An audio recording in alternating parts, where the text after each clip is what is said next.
Hello everybody, and once again welcome back to Financify YouTube channel. Today in this video I'm going to show you how you can put stop loss on MetaTrader 5 Forex. So make sure you follow my step till the end.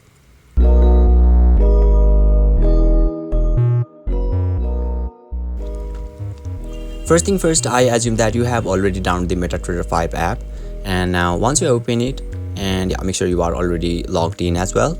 And now right after that you will be able to see the interface or dashboard of the MetaTrader 5 apps on in the screen. So now you can see there is a tons of symbols in here, so let me choose any of them to show you a demo. So let me choose USD.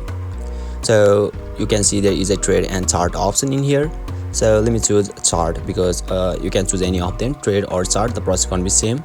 So once you tap on the chart, you will be redirected to the chart of the USD.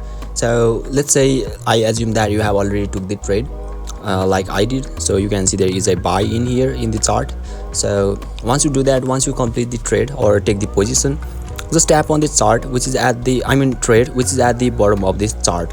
So once you tap on the trade, you can see I have took the position on USD. So if you want to add a stop loss in here, so what you can do is you simply need to slide it to the left, and you can see there is a edit icon or pencil icon, so you can tap on that.